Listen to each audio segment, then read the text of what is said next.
আসসালামু আলাইকুম এভরিওয়ান। এই যে আমাদের বাসার ছোট ছোট লিটল বেবিগুলো সবাই একসাথে দোলনা খাচ্ছে।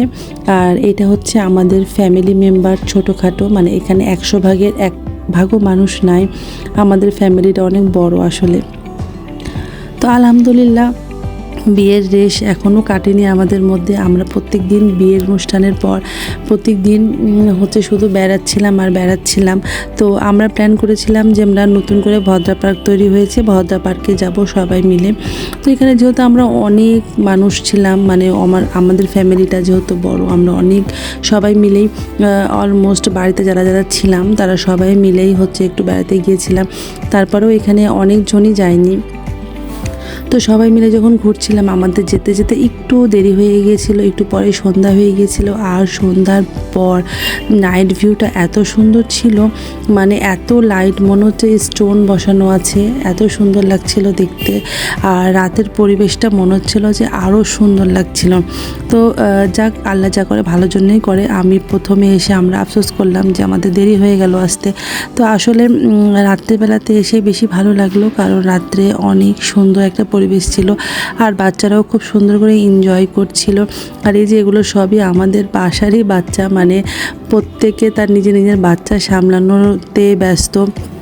আর আমরা সব বাচ্চাদেরকে চোখে চোখে রাখছিলাম, কারণ প্রত্যেকেরই একটা দুটা করে বেবি তো আছেই আর কি। তো বেবিদেরকে সামলাতে এখন আমরা চলে আসলাম সবাই মিলে ভদ্রা মোড়ে যে অতিথি হোটেলটা আছে সেখানে, স্পেশালি মশলা চিকেন এবং চা খেতে। আর যেহেতু বললামই আমাদের ফ্যামিলি মেম্বার খুব ছোট, আমাদেরকে তো ছিল না নিচে। তো আমাদের সবাইকে নিয়ে ওরা কনফারেন্স একটা রুম ছিল ওদের, ওই রুমে ঢুকিয়ে দিয়েছে। আর আমরা সবাই মিলে, এতজন মিলে কনফারেন্স রুমে বসে মানে একসাথে সবাই খাওয়া দাওয়া করছিলাম। আমাদের এখানে আস্তে আস্তে প্রায় 8টা বেজে গিয়েছিল। তো আমাদের রাতের ডিনারটাও হয়ে গেছিলো। তো সবাই আমরা একই খাবার খাচ্ছিলাম। আর বিশেষ করে চাটা খুব টেস্ট হয় অতিথি হোটেলে রাজশাহীতে। যে যারা জানেন তারা হয়তো বা জানেন, আর যারা জানেন না তারা রাজশাহীতে আসলে অবশ্যই অতিথি হোটেলের চা এবং হচ্ছে মশলা চিকেন অবশ্যই ট্রাই করবেন, খুবই টেস্ট হয়। তো যাই হোক, আমরা সবাই মিলে এখানে খাওয়ার এনজয় করছি, গল্প করছি। এবং নেক্সট পরের দিন আমাদের আরও একটা প্রোগ্রাম আছে, সেই সম্পর্কে আলোচনা করছিলাম যে পরের দিন কোথায় যাওয়া যায়, কি করা যায়। তো পরের দিন বাসাতে আমাদের একটা প্রোগ্রাম আছে। আর এই যে কিছু ছবি আপনাদের সাথে শেয়ার করলাম।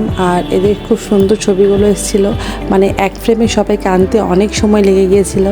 আর এটা হচ্ছে রেস্টুরেন্টে আমরা যখন খাওয়া দাওয়া করছিলাম তখনকার ছবি। তো সবাই ভালো থাকবেন, সুস্থ থাকবেন, আল্লাহ হাফেজ।